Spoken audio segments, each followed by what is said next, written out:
Comme chaque mardi, on continue notre tour des jeunes du centre avec ce 7ème épisode en s'intéressant cette fois à un élément offensif très prometteur, Isai Ghebreyesus. Né à Zurich le 23 janvier 2004, Ghebreyesus débute le foot du côté du FC Oerlikon Polizei, club local qu'il rejoint à l'âge de 11 ans. 3 ans plus tard, il est repéré par le Grasshopper Club de Zurich qui décide de l'inclure à son centre de formation. Souvent surclassé, il parcourt les différentes catégories jusqu'à atteindre les U18, la plus haute catégorie chez les jeunes en Suisse. Considéré comme très prometteur, il tape dans l'œil de Pablo Longoria qui aurait dépensé 1 million d'euros pour le faire venir. Il signe donc son premier contrat pro à l'OM pour parfaire sa formation dans l'espoir d'intégrer les pros à moyen terme. Sur le plan international, il a été sélectionné avec les U16 puis plus récemment avec les U18 de la Suisse avec qui il compte 5 sélections. Maintenant sur son profil et son style de jeu, c'est un ailier droit qui a des qualités techniques au-dessus de la moyenne, très actif, rapide, dribbleur. Il est décrit par ses anciens coachs comme étant un joueur capable de faire de grosses différences, il sait faire preuve d'audace et c'est une qualité évidemment très importante pour jouer à Marseille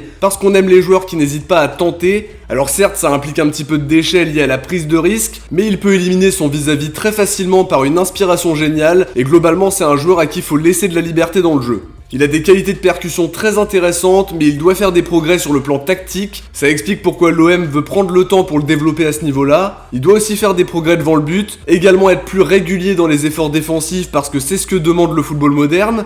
On parlait un peu plus tôt des déchets un peu inévitables dans son style de jeu, mais il peut quand même gagner en justesse technique, comme l'explique très bien son ancien coach Yves Desbonnaire pour un entretien avec le site Le Matin. Il considère que ses appels sont intéressants et très nombreux, mais qu'il doit mieux lire le jeu pour savoir les faire au bon moment. Donner aussi son ballon quand il faut et dans le bon tempo. C'est en tout cas un ailier élégant aux qualités très nombreuses, mais aussi aux carences bien ciblées qu'il va devoir corriger au centre de formation. Il est décrit par ses anciens éducateurs comme un garçon qui a un très bon comportement, travailleur et à l'écoute, des qualités qui sont très importantes pour espérer atteindre le niveau professionnel. Alors si on se demande quelle perspective d'avenir s'offre à lui, pour le moment il doit encore progresser sur pas mal d'aspects comme on l'a dit. Il évolue principalement avec les U19 avec quelques apparitions en National 2. Le cheminement logique serait de bien finir la saison avant d'intégrer la N2 de façon plus régulière. J'aime à croire que c'est important de pas brûler les étapes pour que le jeune joueur soit préparé au monde pro de la meilleure manière possible. Buteur à 3 reprises avec les U19 cette saison, il a marqué des points et son statut sera revu en fin de saison.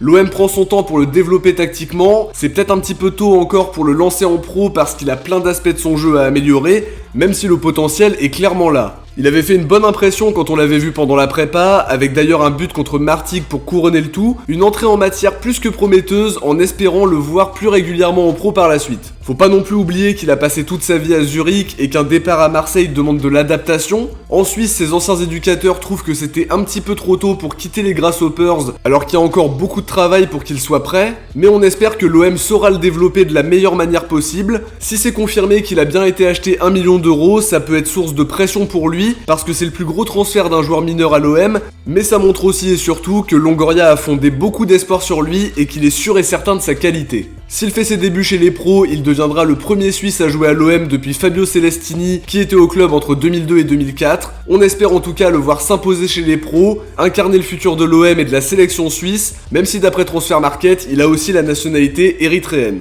De notre côté, on arrive à la fin de ce 7ème épisode, n'hésitez pas à aller regarder les autres si vous ne l'avez pas déjà fait, je vous mettrai les liens dans la description. Si vous avez aimé, n'hésitez pas à mettre un petit pouce bleu et à vous abonner pour ne pas louper les prochains épisodes. Si vous êtes resté jusqu'à la fin, écrivez Ailier dans les commentaires. Comme d'habitude, je vous invite à me donner d'autres idées de joueurs à vous présenter. On se retrouve très vite pour une prochaine vidéo. Ciao, portez-vous bien et surtout allez l'OM.